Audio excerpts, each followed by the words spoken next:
Welcome to Airwave. Airwave is a conversation hosted by me, Morgan Page, where music and technology converge to tell the stories behind the artists and the architects of creativity and technology. Radio is where I first discovered electronic music in the countryside of Vermont, and music and technology provided the path forward. Airwave is an exploration of how people make their art and how technology plays an essential role in the process. The show is largely conversational, but doesn't shy away from going deep and technical in the process.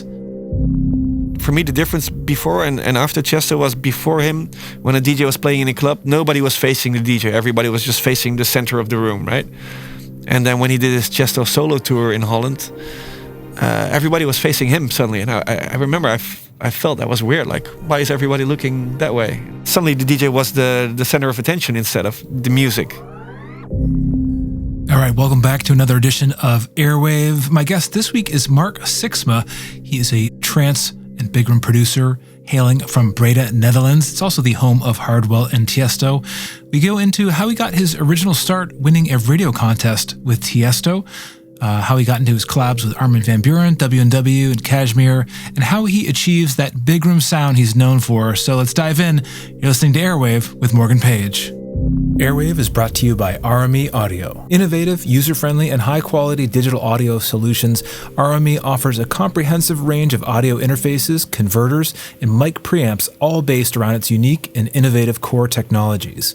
Multi-platform connectivity across Windows and Mac OS and iOS class compliance has earned RME a global reputation for providing support to all users on all platforms. Visit rme-usa.com to learn more. You know, doing some of this recording is it's such a different way of approaching audio, where you're used to singers and VSTs and plugins and things, but with this, it's so raw with voice. That you're like, you really hear if it distorts or whatever. So like I've relearned gain staging now, and that's actually like a process of the whole production thing that I'm not really too familiar with. Like I never actually recorded a vocalist in my studio. Oh, really? I've always like. I work with them and I'm being present when they record it, but it's like, usually they just listen to top lines and they send it over and then do my processing on it. Yeah. But actually the recording process, I recorded myself actually in a few recent tracks, just for like convenience sake. Yeah. Well, not really like singing, but just more like just some speech, and then I vocoded, and the vocal synth too is really great plugin to get creative with. Yeah. It's so much work to have to comp the vocals, and then you hear the song too many times. Yeah, it can be a problem. For me, that's always when I'm just working on a track. After a few hours, I need to stop, because then it sounds so familiar, and familiarity usually makes you think it's actually good. But so you lose kind of track whether it's good, it's a good idea, or that you repeated it so much that it's familiar and you like it. Yeah. So I try to separate that always. When I have like an idea going, and then work the next day on it, and listen fresh ears. If I like it on the first listen, then I continue. If I don't like it, then do you give it? Yes, you sleep on it and then listen in the morning. Reset your I was trying to get it down to a science. Like, could you have a playlist with songs in different keys and tempos to refresh the palette? Yeah. So you can just time. So you can keep working on it. You mean maybe that works? Yeah, I guess so. Just totally trying to reset. But for me, giving it time is always that's the best way. Like fresh ears in the morning is There's no shortcut to it.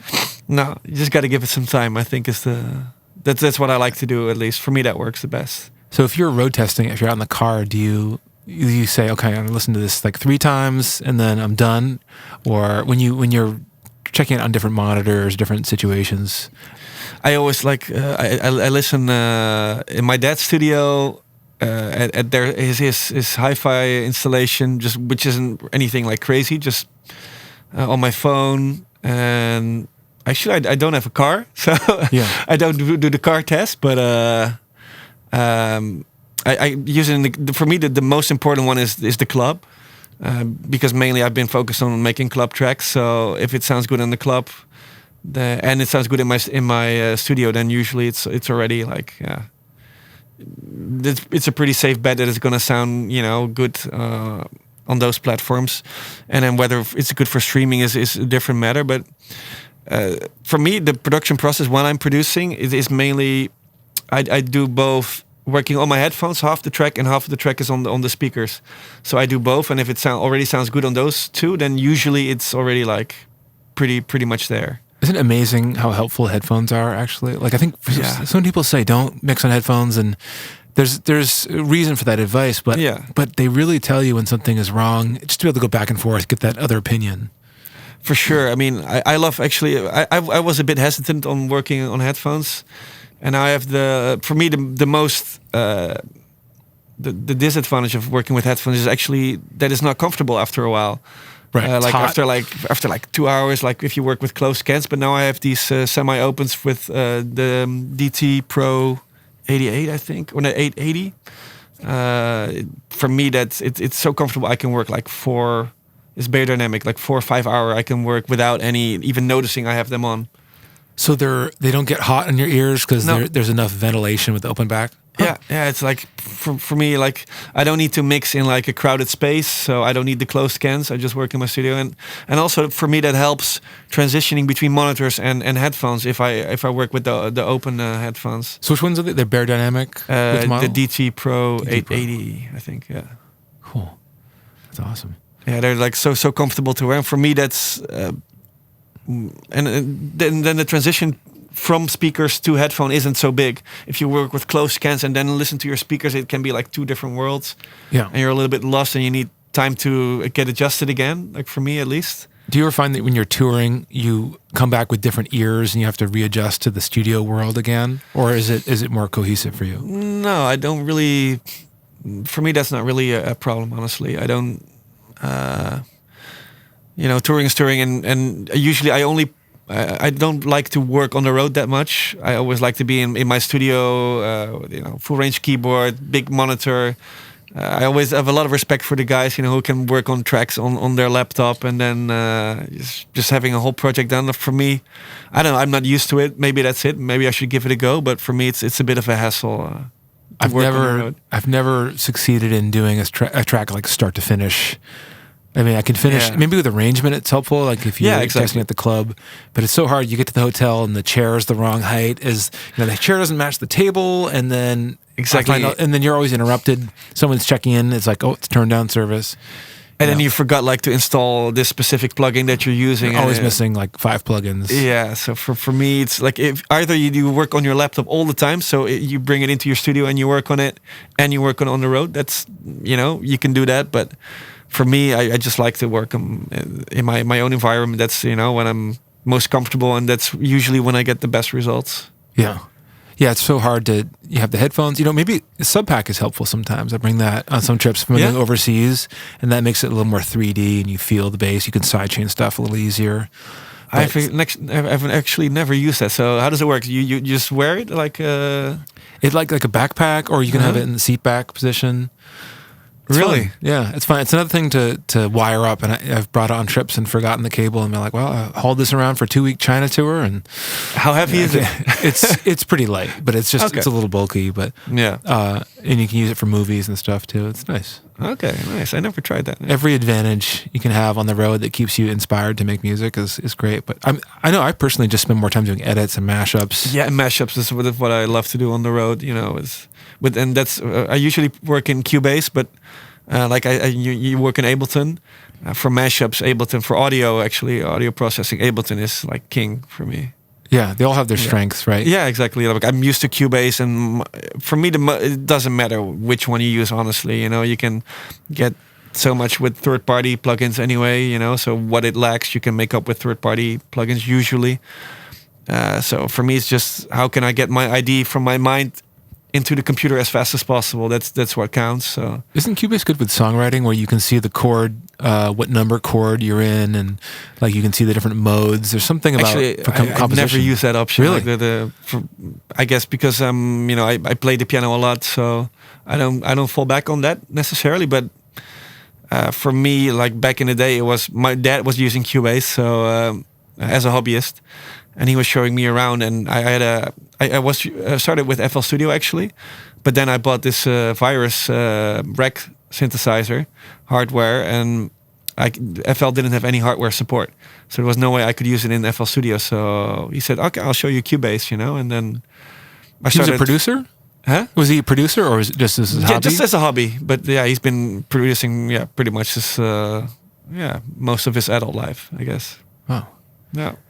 So yeah, when I was a kid, when I was I would say 8 to 10 years old, he would put this the Korg MS-20, where you had to the module where you have to like connect the wires, etc., and just put it in my room for me to play around with, and I was I had no idea what I was doing, but wow, yeah, and that's like a semi-modular one. Yeah, wow. That's a lot better than the Casio SK1 I started with. With the what? I have this like tiny little Casio keyboard where you can sample your voice. I think Son Holo uses it now for some stuff. Is it like the with the white keys and then the very like we had a Casio as well, like that. Yeah, it has a little sampler built in, like an 8-bit. It's so low res. Yeah, but you can sing into it and then play chords out of your voice. Oh, that's cool. I don't think ours had that. No. How did the Virus become so? I was like, they've sold so many of those things, and it sounds amazing, but what happened with that? Like, how did that become so big? I feel like every studio, someone's got a Virus sitting off to the side somewhere, and whether it's Martin Vorwerk's studio or every producer has the Virus. Somewhere. I have it. I haven't used it that much, honestly, because that's what everyone says. It's like the biggest conundrum. Like, it sounds amazing. Everyone has it. No one's using it. Like, but it's not only the Virus. For me, it's like software versus hardware. Like I'm all about convenience. So for me, software is more convenient than hardware always. So the cables drive me crazy. Cables, yeah, like and space on your desk. I hardly use any hardware, so my desk is like clean, and And the Virus, if you get the rack mount one, you've got to do this crazy disassembly to get it in the actual rack. Really? Have you put it in the rack itself? No. You have to open the whole unit up, I think, and buy these special ears. Yeah, it's a huge pain in the ass. So how they didn't think about that when they manufacture it? Because which Virus? At least for the TI, because all the outputs are facing up on it, and you have to get another thing to put them out because they'll just stick into your rack. Yeah. Oh my God. It's like, who planned these things out? So so you started early. How old were you when you were experimenting with these synths that your dad got you? I think that was around like 10 years old. Wow. But it was just for fun. I wasn't really pursuing anything like musically. I started DJing when I was 12, and then I only started producing really when I went to university, when I had some time on my hands, and I spent more time producing than learning production and then learning my studies. So. But yeah, that was like around 18 years old is when I started actually producing. 18. And then how did you get into the whole scene into the trance scene, all this? I mean, when did it become a profession for you? Well, I think like when I got introduced to the scene was through DJing. So I grew up in Breda, which is, I think the dance music enthusiasts know, is like the hometown of Tiesto. And around Tiesto, the whole scene originated. So there was he had his record store, and there was this club where he used to play. So it was like a small group of people, but they were all helping each other out. So they had the Black Hole, the label was there as well, Black Hole Recordings. And the guys who were releasing on Black Hole were also the guys playing in the club, and also the guys behind the counter in the record store. And Tiesto himself, he would be there as well, like listening to new promos on a Monday when he got back from tour.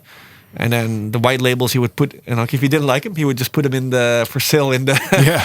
And then I would obviously, be like a 13-year-old kid waiting for him to put the white labels in and listen to it. And did he ever take a break? Did Tiesto ever take a break from touring? I didn't really follow him that much, but it was more local touring in the beginning anyway. Right. So international DJing, like I think he's the one who invented that. Before him there wasn't really many people doing like international shows. I still remember for me the difference before and after Tiesto was before him, when a DJ was playing in a club, nobody was facing the DJ. Everybody was just facing the center of the room, right? And then when he did his Tiesto solo tour in Holland, everybody was facing him suddenly, and I remember I felt that was weird. Like, why is everybody looking that way? It was like the DJ is the artist. Yeah, suddenly the DJ was the center of attention instead of the music.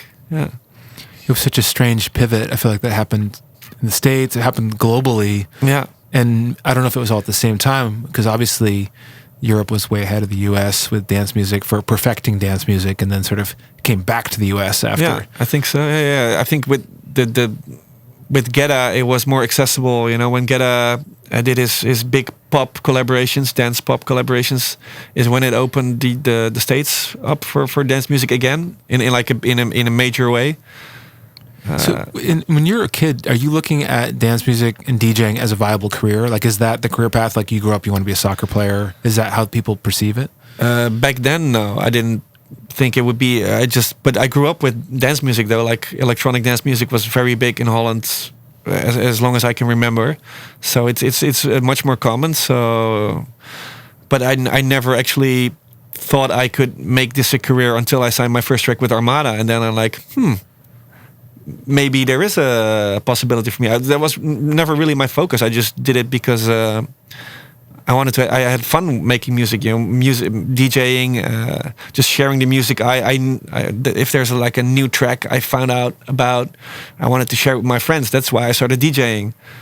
And I love music in general. It's not only like the production. I love classical music. I don't only like dance music. There's a lot of different kinds of music I enjoy.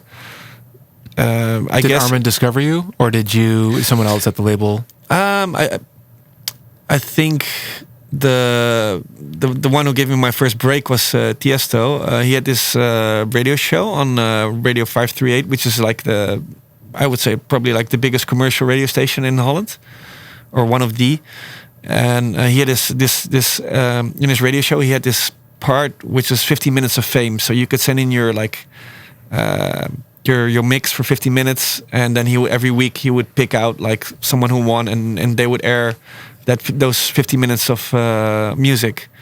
And so it could be anything, like music from others or your own music. I just put like three of my tracks in there. You know, you could get away with 6 minutes, 7 minute tracks back then. And that aired, and then suddenly there was some interest from an international label, Gareth Emery's 5 AM Records back then, who wanted to sign 2 of the tracks. So I was like, yeah, I think that was the first breakthrough, and he started playing my tracks as well. But I think things took off when Armin got behind me and started playing my music. Like everything I released, he would play. Wow. So did you that feel was like the world big shifting? Push. Yeah, I mean, you can definitely, as somebody who's just made music in his attic without any idea what to do, having somebody like Armin with that big a reach, his radio show, there's millions of listeners worldwide every week. If you get played on there, then suddenly a lot of people have heard your name. And he's really early to that format of podcasting, and radio shows, mix shows, and streaming in general. I mean, he's a great producer, great DJ, but I think he's like what defined him was the radio show, like 2 hours every week. That's a big task, and he does it live now, like recording it in 2 languages. Oh, just 2 languages? Yeah, Dutch for the Dutch radio. Didn't realize that, yeah. So yeah, he works. I don't know anybody who works that hard. It's like, and he's such a nice guy as well. So I have a lot of respect for Armin. I think it's so funny that people think with club music, they just focus on the clubs and they don't think about the role of radio in the process. And radio is how I got into electronic music. That's how I discovered it, because there was no blogs to find the music. I lived in the country in Vermont, and the radio waves reached out of the country. It was a college radio station. And, your experiences with getting discovered on radio, it's a whole other role. I think people forget that radio has that influence and that reach. And now it's streaming and it's changing. It's like, what is radio now? It's changing a lot now. It's more, people can choose. They have more options. It's like radio is like from back in the day. It's like a one-way medium, right? So it's just, there's a sender and there's a receiver. But nowadays it's much more like interactive, and which is great as well. But especially like back in the day, radio was the only way to get yourself known to a bigger audience. Yeah, because the cost to import records, to send promos and do test pressings. Remember with vinyl, it was insane, and it would break in the mail, and you'd have to fax back your reactions. That's your experience. Did you skip that era? I got into the when it was already like kind of digital, but I have like two of my tracks on vinyl, which I was very happy about. I remember like pressing the label a little bit, like, come on, can we get one of the tracks pressed on vinyl? Because I started DJing on vinyl, but when I was releasing it, it was already like CD and digital. Right. No. Yeah. I think now you have so many of these niches that. What is the identity of radio? I mean, you have satellite radio. You have podcasts are the most popular new form of radio. It's almost become what AM radio and talk radio was in the past, even though it's not limited to talk. But I feel like everybody's connecting with a niche and connecting in a more honest way with something they love. Yeah. Versus broadcast was like, here's what we got. You listen when we feel like it, and you're going to love it, and that's all you have. And you have these limited stations to listen to. Yeah, I think that that there's more possibilities for like niche markets. I think that's a great development. There's room for everything. So, and I think that's also kind of now with artists. For instance, an artist like what's her name? Is it Rez? Rez. She's huge here, right? But in Europe, I don't think not a lot of people heard about her. But she has this niche following here, and it's so big. She's so interactive with her audience. And it doesn't have to go through, like a big radio station. They know how to find her, one way or another. She doesn't need the radio hits or no. And even what I'm seeing now too with some of the bass guys is they don't have to be dependent on big streaming numbers, even, which is for us. It's always like the gold standard, for our kind of music, kind of artists.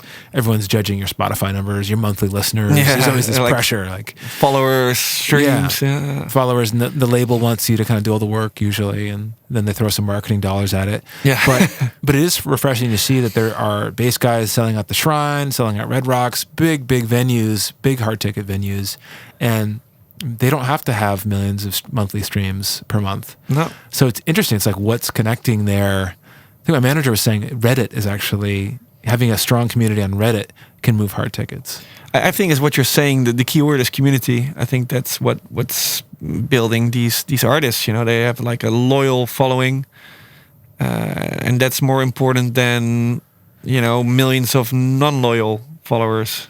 Right. Or like you have that one hit wonder that people are loyal to the song and not to the artist.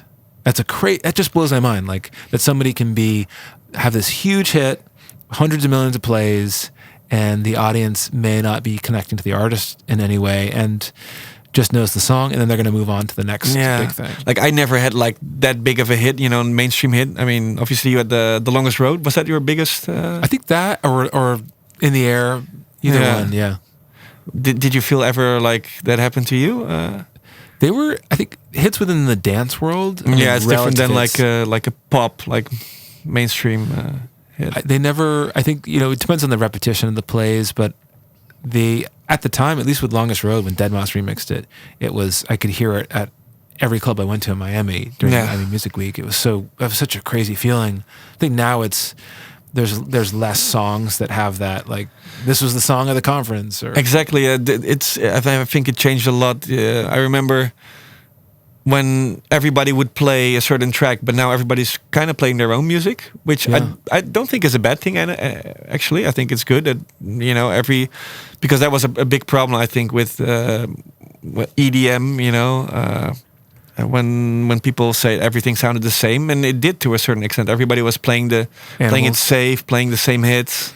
Animals, 6 sets in a row at a festival. Yeah, Tsunami, which were great productions. But I think it's very important that every artist is playing their own music, and I also think like if I give an advice to upcoming producers who are trying to match a certain sound, the only way I think you're actually gonna make a break is when you do something new, and that hits. So try to be unique. I mean, it's easier said than done, but stay true to yourself, but also try to make sure you have a unique element to your music, because I think it's harder than ever to stand out now, because making music isn't so hard anymore. There's tutorials everywhere. There's free platforms where you can get great plugins or sequencers, samples.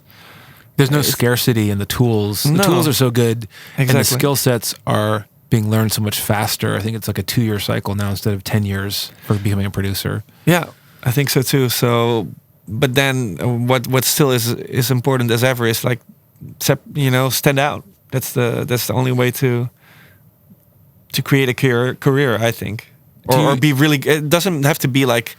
Doesn't even have to be the music anymore. Some people are just amazing entertainers and they thrive on that, and that's great as well. But just make sure there's something unique about it. Do you feel added pressure to be like a TikTok sensation, or to make entertainment and content that has to reinforce the music, to do something more than just the music and DJing? Well, I don't feel that pressured, but it is important to be present on social media. Honestly, like for me, if it weren't for my career as an artist, I really wouldn't be that much on Spotify or Instagram, Facebook or Instagram. Right. For me, it's about the music mainly, but we have to realize nowadays it is about more than the music. Music is an element. It's always going to be the most important element, but not as important as what it used to be, I think. It's not enough to just release it and cross your fingers. No. Yeah, I was always a bit naive like that, like just make good music, that'll be it, And even when my tracks played by a lot of the DJs in the trance scene, Armin would play every track of mine. He would play it live everywhere. A lot of people knew my name, but I wasn't getting the DJ bookings. So I was like scratching my head, like, how can I go from just being the producer also to being the DJ? And then at one point I made this track Requiem, which was a crossover between trance, big room and classical, which hadn't been done at the time. And then suddenly that was like a new wave, and then boom, everything happened at once. It's like, wow. It was weird for me. Like suddenly everybody was like, "Hey Mark, how are you? Want to work together?" And well, for me it was like a very gradual process. For a lot of people, perceived it as like a sudden boost or something. It's like, it always looks like an overnight success. It's the 10-year overnight success. Yeah, exactly. Had you been making music? How long were you making music before things really clicked? I think, from making music to my first release on Armada was about, I have to calculate. We did, I think, about like 4 years or something. Yeah. But I feel like after that, it took me 5 years to get to like a good standard of quality with my productions that I was happy with. But I think that's also the beauty of production. Is you never stop learning. There's always room to improve. Yeah. I still feel like my mixing, mastering, while maybe in my scene is considered good, I think still, I'm not really sure what I'm doing. I'm just playing it by ear.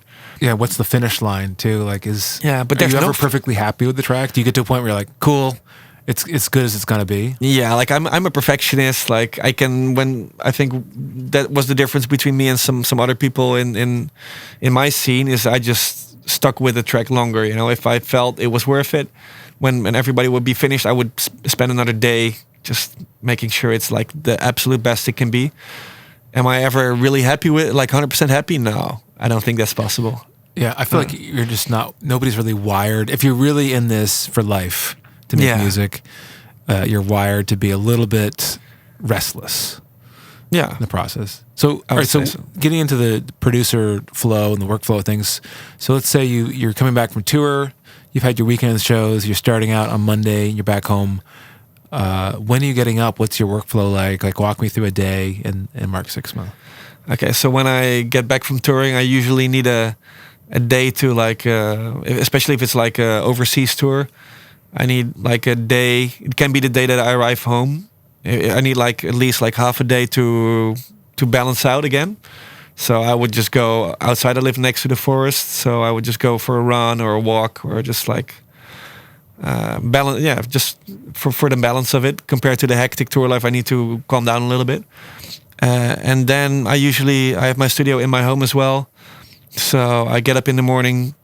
Either I go for a run, or just go straight for breakfast, and then take my breakfast bowl into the studio, fire it up, and then it's not always the same. So if I'm working on a specific track, I'll just keep have a listen through it with the fresh ears that we talked about earlier. See if I'm liking everything. Sometimes it's like I can be pretty cruel if I'm not convinced after working on it for like a day. Then if it's not good, then I'm not going to spend any more time on it and just throw it away or leave it. Sometimes I leave it lying there. Like if I didn't find the right way to make it work, but I still think the idea is good.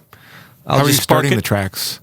I always start with the main part, the main drop or the main idea, like the riff. I always make sure everything that is all like to my liking. And if I cannot make that work, then it's no worth like making the whole track, the whole arrangement, etc. But if it works, then I know the rest will just follow naturally. So you don't make the outro if you don't have the hook. No, exactly. I just make the hook, and then from there, usually go to the break. And depending on what kind of genre I'm making, if it's like a club track, sometimes I have like an intro drop as well. Then I work on that. And then I leave the intro, outro, the transitions to the last. That's like my least favorite part. I guess it's for most producers, like the build-ups, the effects. To make the track polished. But the window dressing. Yeah, exactly. I can't stand doing that stuff. It drives me crazy. It's just all automation and clicking, and rather just throwing a Kashmir sample. Yeah, well, exactly. Thank God for Kashmir. He made that a lot easier. But yeah, it's not my favorite. It's not the creative part. The creative part, the most fun part for me is the beginning, when you're working on an idea, and then the moment when you have something. It's not finished at all, but you have something. For me, that's the most gratifying out of like the whole thing. And you have to keep chasing that feeling. Yeah, right? Exactly. I guess. How is it for you? Is that what's the most fun part about it? Like the whole thing, including DJing and performing. I think it's when you know that there's something durable, something clicks, like the song develops legs.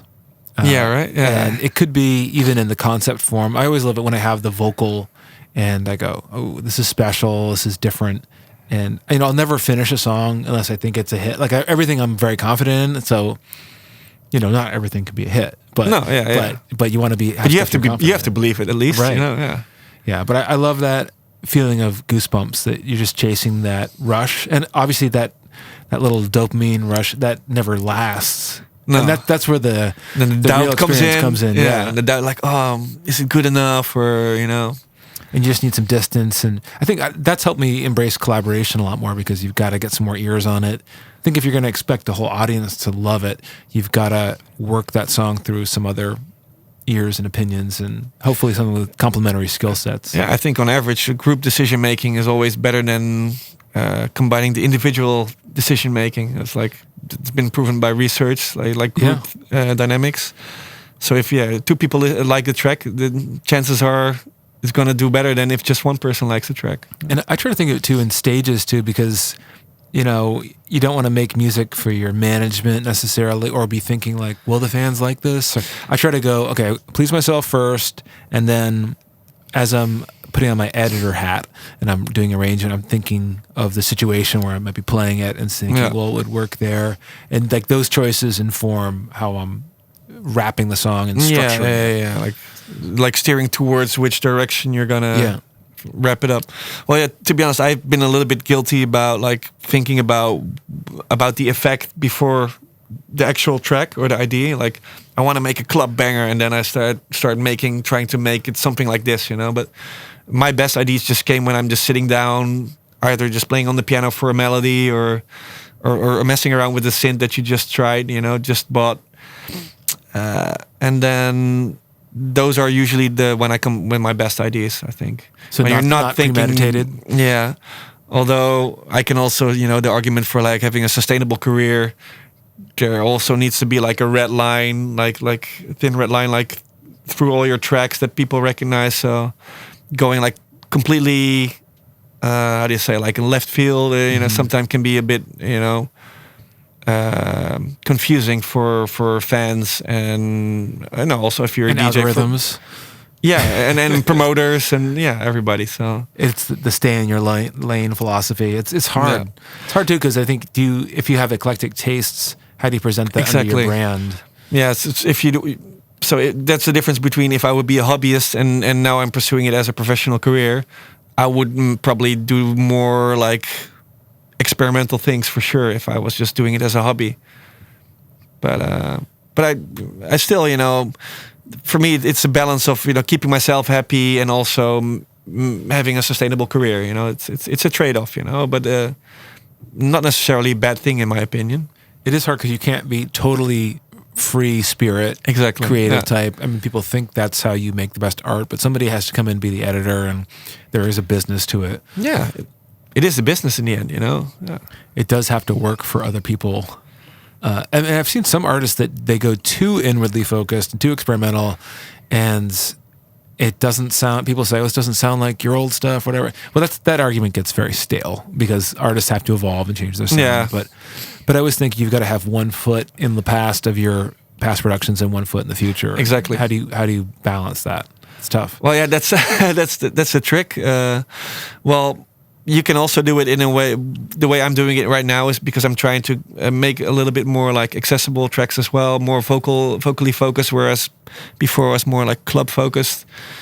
I try to do it track by track. So I have one track which is like true to my roots, sort of say, and then I do one track which is more like a vocal track, and then I go back to so like A B. It's because it's hard to have both working at the same time. At the same, vocal banger, huge EDM drop. Like you can, but you have to make choices. Yeah, there's no, you cannot have everything in one track. You need to make decisions, and that's also like, and that's totally fine. For a track cannot be like 10 things at once, at least in my opinion. Right. Yeah, you need to make choices, and you need to focus as well. It's with a mix down as well. If you have like 30 totally different elements in your track, you lose the spotlight. You can have a spotlight on maybe 2 or 3 things, and the rest is supportive of that. And if you have like 20 spotlights on, there's no longer a spotlight. There's no longer a focus because everything is. I love the quote: "The arrangement is the mix down." Arrangement is the mix down, because then you're providing that spotlight and what's in focus, what's blurred out. You make decisions. Yeah. What do you do to focus certain elements besides muting things? Is there any sort of treatments that you do to bring other things into the background, push things back in space? Reverb is a great way to position things in your mix, I think. And volume obviously is a very important factor. The most obvious one, EQing as well. So if I have like a lead sound, I usually layer my lead sounds. So I have like maybe like 5 layers, but there's always going to be one main one who has to carry most of the weight. So I'll make sure that one has the biggest range and frequency, and the other ones I'm cutting everything I can out of their EQ curve without it sounding artificial, but just to give it that one thing the most attention. What instruments are your go-to right now, and what plugins as well? Plugins. I'm always a little bit like skeptical. Like, hey, do I need this new plugin? So if I like something, I stick with that a lot. So I'm probably one of the only ones, but I still like Silent One for its ease of use. Serum is a great plugin as well. I still like Massive as well, though. It's but mainly because I've gathered so many like good presets over the years that it's just like easy to go back to. Spire, I also use a lot, but I think what I'm changing now is I'm starting to integrate more like multi-sample instruments, like from the Contact libraries you can get from the complete bundles, bringing in some guitars and like real like sampled pianos. I'm having a lot of fun like implementing some more organic sounds into my sound. Are you doing any distortion treatments, things like that? Do you have any go-to distortion boxes? Yeah, for me the one I use on basses and leads the most is actually like a discontinued Cubase product. Oh, it's Quadrafuzz. Yeah, of course. Yeah, you know about it. Like I've been thinking about using different sequencers, but there's no way you can use the Quadrafuzz in those. So also one of the reasons why I stuck to Cubase, I guess. You know, I told Steve Duda, because he loves making the sort of the knockoff products in addition to the stuff that he makes his money off of, like OTT and what's the dimension expander from Massive that he makes. It's like a free plugin. I want him to do Quadrafuzz. And he said, oh, you can just do it in Saturn. And I was like, I don't know. I think it sounds still different. It's different, yeah. I have the Saturn as well, which is, you can do way more with Saturn, obviously. You have different distortion per band, and there's like a lot of EQing options, and which is much better than what you can do with Quadrafuzz. But it's just like its own kind of character. Even if you like turn it sort of off, it still does a little bit. You know, it's like, so it's multi-band distortion. Yeah, multi-band distortion. Yeah. And are you? But very limited what you can do actually. But it has its flavor. I think it's also because I've used it so much.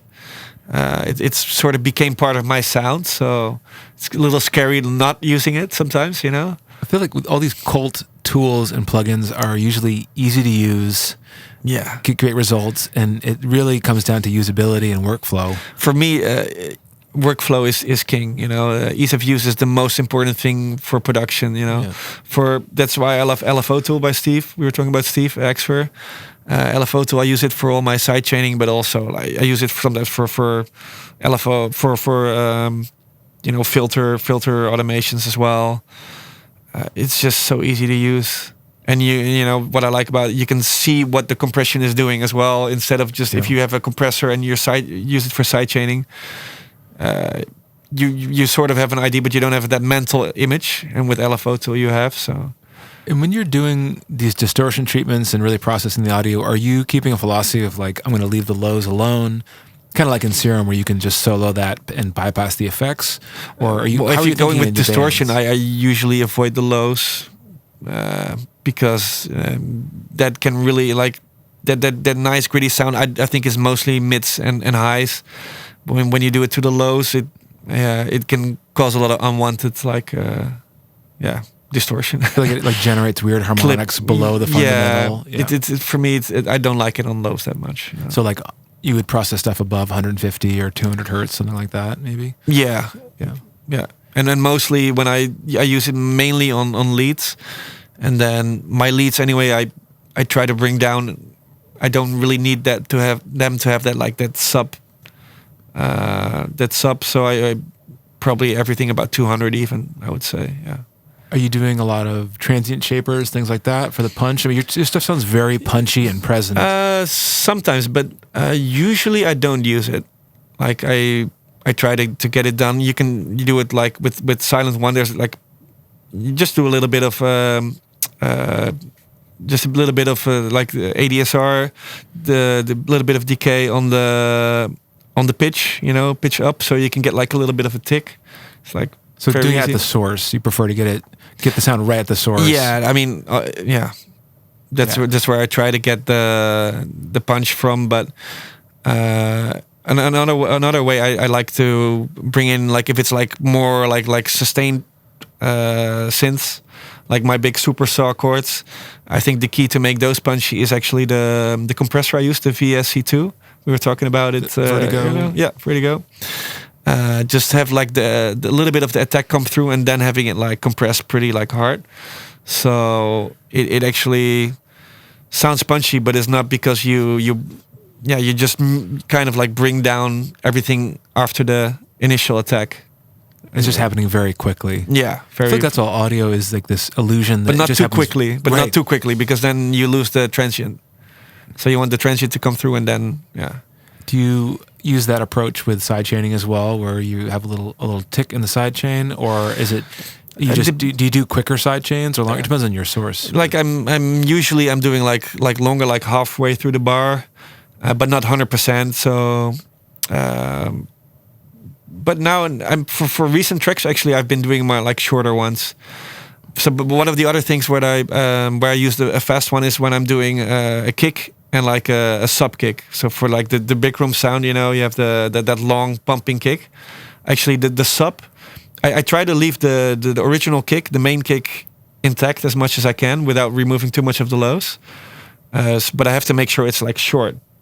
So I see how much I can get away with on the sub element of the sub kick, basically. So whenever the other kick runs its course, then the sub kick will come up, and it will still sound like it hits straight away, but it doesn't actually. So it doesn't interfere with the other kick, so it doesn't clash. Are you sidechaining the sub kick to the body kick, or just fading it? Yeah. Well, it's volume automating, but with LFO tool. Nice. Yeah, that's what I use mostly. If I don't really use if I don't need a trigger, which is something else than like a 4 on the floor kick, I use LFO tool. Like volume automation for me is the easiest way.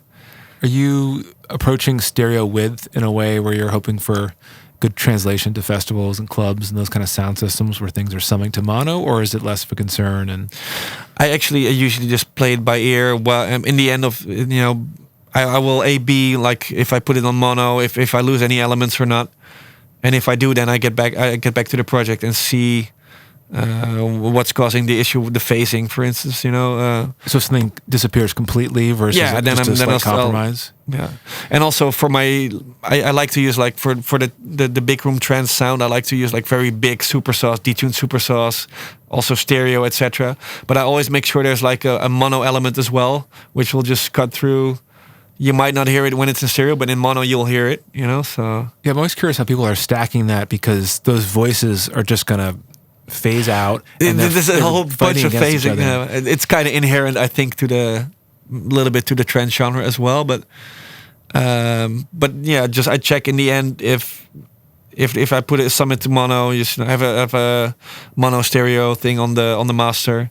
It's like I use a Cubase one, very simple, just to see if if I'm missing out on something.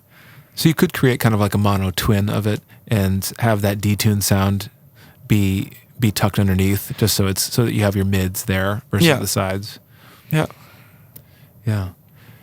But it's honestly, I don't really worry about it that much. My lows as well, I have just this plugin called TP Baselane. It's a free plugin for Windows only though, but where you can sum everything below a certain hertz to mono, so you don't have to worry that much about keeping your mono like mono. Your sub frequencies mono. You can just do it with that plugin. And how are you referencing tracks? Are you just dragging them into the DAW, or are you using A/B comparisons, like some of the sample magic, or what do you use? I play it by ear. I don't drag it in. Like I don't analyze I just listen, see what. I have a few good reference tracks which I know always sound good in the club and sound good on my computer. And by now, if you made a lot of tracks in the same room on the same speakers, you get very familiar with it. So if it sounds like this in my home, it will sound good in the club. But recently I changed my home and my studio space and my speakers, which is probably not a good thing to do. Usually it's better to do just one of the two, so you can slowly make a transition. So now I've been surprised a little bit when I test something live, and it's usually the sub. The rest is always easy, but the low frequencies are always like the hardest, I think. It's like, are all the octaves present? Sometimes I'll forget to add that extra low octave, like the 0 octave. Depends what standard you're using. Yeah. But it's having that all present, and do you need the more musical octave or more the sub octave? And balancing those can be tricky, depending on the key of the song, right? If it's C, then who knows? If every key, if you like, do you really like look at the frequency curves and like the hertz amounts? Do you look at that for like making adjustments in your mix, or do you always do it like by ear? A little of both, but I've definitely found that you would think in a live environment that it could reproduce 20 hertz and go really low, and these systems just struggle. I mean, I feel like I just always have 4A in my mind, like F minor. I always think, because tracks just hit so hard, and I try to make songs in that key just 'cause it's a little easier. I don't have to transpose the kick, and it also makes the mixing and mastering easier, I guess, if you're always working the same key. Yeah. Then you know what is a kick which sounds good in that key. But I think it's fascinating to me because there's different songs I'll work on and I'll get them loud and it's effortless, and then there's others where it's a fight, and I'm like, what is the difference? And it's really all the material that's in there, right? Yeah. It's like sometimes it's a search, like what is the element that's eating all the headroom, like. And it's surprising. Sometimes it can be just a tiny little volume fade on something, or it's a tiny little transient, or it's phase. Like a ride can be like if you have like a full drop and then you have just a ride on it, not that hard, not that loud, but it's completely like, yes, it can be the tiny elements that are causing the biggest problems. All these things that create the sonic illusion of loudness. It's also like loudness curves, the Fletcher Munson curve really affects things. But it's so interesting mixing for streaming now, and how it's great in some ways, right? You have more breathing room to work with. Yeah. Like with our song, it's like, how loud should this be? Because you can play it in the club, but it's a little more radio focused. Yeah, so then you don't have to worry that much about pushing it to the max. Yeah. What do you think now in terms of trends happening and where EDM's at? What's happening right now? What's going to happen the rest of this year? Well, actually, I think we're in a very healthy spot where anything goes. But so for me, that's the perfect spot to be. So I have no idea what's going to happen now. It's exciting. Whereas a few years ago, everything was kind of like everybody was pursuing the same thing, and now everybody's just more and more embracing their own diversity. And I think it's a great space to be at. But yeah, don't you feel like it's like the biggest question mark so far? This year feels like the most mysterious year in terms of what's going to happen with DJs in the EDM world. I think so. Yeah, for sure. Well, especially with, Hardwell still in sort of quasi-retirement, Swedish House Mafia, I have no idea. I've been waiting for the music. I don't know where it is. What's happening with that? I'm curious. We'll have to get Axwell down here. But ring him up. He listens to the radio show, apparently. I'm really curious to see. Well, it was weird because Hardwell was saying that, when he gets that feeling again, he'll come back and DJ again. And it's been a little while. And I think he's enjoying his time off. And he's not time off. He's still focusing on making music and running his record label. I'm surprised he even took a break from making music too. Like it took 6 months or a year or something. I didn't even know that till recently. But it is nice to feel like a human and come back and have a life for a little while beyond the road and the studio. I think it's a really tricky balance to strike. When you're at that level, where he was at, it's very intense. There's almost no room for your own personal life, and for me, it would be too much. I like to keep the balance. To have it like to live for your project is maybe a bit too much. I always wonder though, like, if you were him, could you take off a couple months and be good? Like, take off 3 or 4 months? It's hard to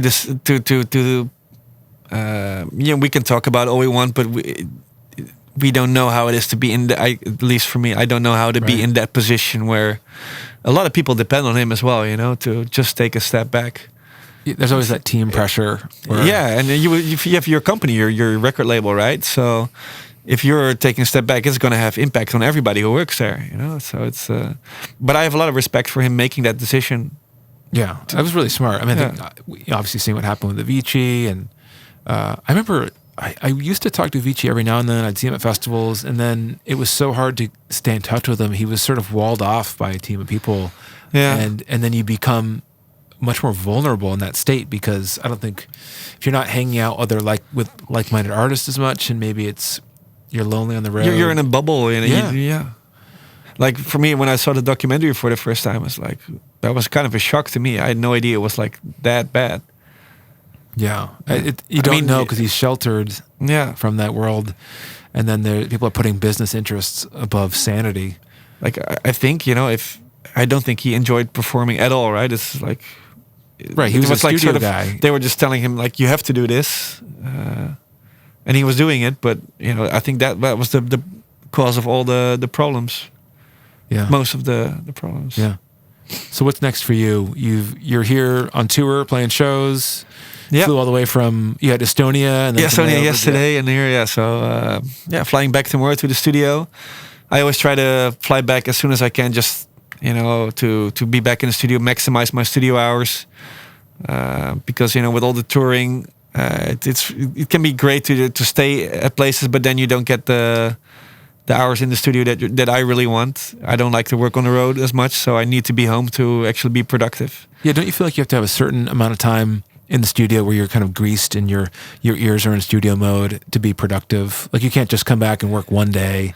And I like to be at least working on 2-3 days in a row. Otherwise, sometimes I can do it if there's like a deadline or something, and I have the idea of what I want to do. I can be very efficient, but I prefer to take a little bit more time. Yeah. If I push something too much, then I like it. I like my tracks better when I have a little bit of time to work on it, and also not finish it in one go. Just work on it a little bit, and then leave it alone for a bit. Work on something else, and then get back to it. Let it breathe. Yeah. Okay. Anything else as we wrap up? Any advice for upcoming producers or mistakes that you see people make? Well, what I talked about already, like imitating other people, is a great way to learn the art, but not for making a career. So if you want to distinguish yourself, you need to come up with something unique, but also, stay true to yourself. I think that's actually great with social media right now, and as we were talking about with like the smaller communities, there's room for niches because of the internet. Like-minded people can find each other. We're not dependent on only like one-way media, one-way broadcasting media. So try to stay true to yourself, but it's always good to gather opinions of other people as well. Like when it comes to making your music, I remember in the beginning I thought I made the most amazing tracks, and then you sent it to all the labels. Yeah, and then all the DJs, and then sometimes I'm listening back to some of my first productions, and I'm like, oh my god, what was I thinking? But so it's always hear good it differently in your mind. Yeah, like because I'm not educated enough in production to distinguish between a good production and like a bad production. That takes time as well. You have to train your ears. So it's always good to gather opinions, but don't think opinions are the truth. When I put my track out to other people for their opinion, I always respect the opinions. I take it into consideration, but it's not an absolute truth.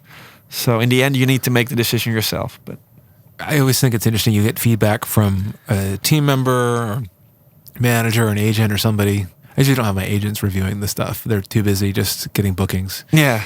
But it is funny because it's easy to get defensive on stuff, and maybe that's the advice the track needs, and you don't know it yet. And sometimes their opinion is bullshit, and it's hard to know because they could steer you down the wrong path, or it could be really helpful, constructive feedback. I mean, there's a big difference between constructive feedback and just something like, no, I don't like it. I mean, right. That's always the problem, right? Yeah. They can't articulate what the problem is. Or like, I'm just not feeling it, or it's getting there. So I think it's best to do it actually. Like also send it to some peers, other producers. Help each other out. Give feedback on constructive feedback on each other's tracks. But in the end, remember, there's no right or wrong. It's just you need to make that decision. But if more people like it, if you can incorporate some of their feedback, chances are you're going to have a track that will be liked by more people. Yeah. And I've always liked that about the Dutch scene too, where it's very collaborative. I feel like everybody helps each other to an extent. I mean, there's always, everybody has their own business to build. But, of course, but I think for a while in the States, it was very territorial. Everyone was like doing their own thing, like I'm going to get mine. And everyone wanted their slice of the pie, and they didn't want to share secrets. But I think there's this renaissance of learning. Like people want to share things. There's no secrets anymore. There's some secrets, but I think it's way more collaborative now and way more fluid. Yeah, and that's why people like KSHMR, for instance, we mentioned him earlier. He just wants to make as much good music as possible. He doesn't care about his secrets. He's just asking questions, telling people how he does it. Openness. I really, I think it was funny to see. I've heard a lot of producers like KSHMR and Oliver saying that they were concerned about releasing their sample packs at first when they thought of it, because it's like, oh, these are my sounds, these are my babies. Yeah, someone will copy my sound, but people end up using them in completely different ways, and it really shows that how cool it is that it can be this. You can be open source and not give up your business or your sound. Yeah. No, I think so as well. Yeah, great, 100%. Well, anything else we didn't cover before you take off? You got a big show tonight. Check out our song. Yeah, it literally is called Our Song. It's happening. It's happening. Cool. All right. Thanks for taking the time, man. Appreciate it. Thanks for having me. Yeah. There you have it, my interview with Mark Sixma. So great to have him this week. Great episode with him talking about his workflow, his process, his upbringing in Breda, Netherlands, and really interesting point about how he talked how Tiesto changed the idea of what it meant to be a DJ and an artist. Now it changed how the crowd physically faced the DJ as the artist instead of it just being only about the music and a faceless DJ. So really interesting point there. Hopefully you enjoyed the interview. We'll be back again next week with a new one for you. So thanks for tuning in. This is Airwave with Morgan Page. Airwave is brought to you by RME Audio. Innovative, user-friendly, and high-quality digital audio solutions, RME offers a comprehensive range of audio interfaces, converters, and mic preamps, all based around its unique and innovative core technologies. Multi-platform connectivity across Windows and Mac OS and iOS classic